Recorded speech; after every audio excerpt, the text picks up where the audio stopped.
खंडोबाच्या उपासनेत कुत्र्याला इतके महत्त्व का आहे, याचा कधी विचार केला आहे का?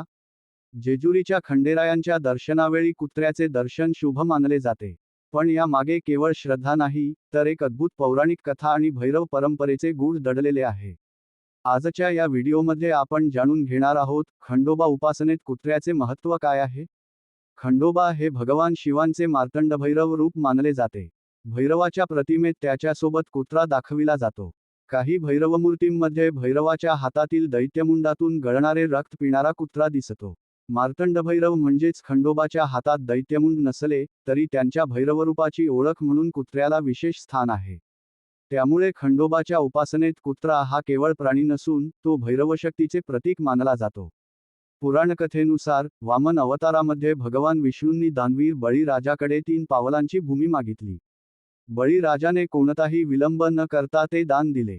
बळीच्या उदारतेने प्रसन्न होऊन भगवान विष्णू त्याच्या राजधानीत द्वारपाल म्हणून राहू लागले.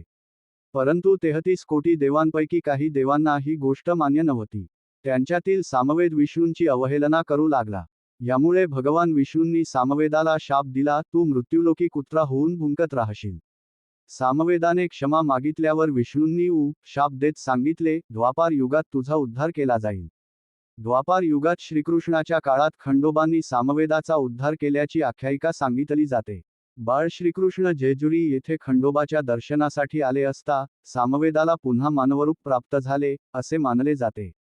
या प्रसंगानंतर खंडोबाच्या उपासनेत कुत्र्याला विशेष महत्त्व प्राप्त झाले. खंडोबा परंपरेत कुत्रा हा निष्ठा, संरक्षण आणि भैरवशक्तीचे प्रतीक आहे.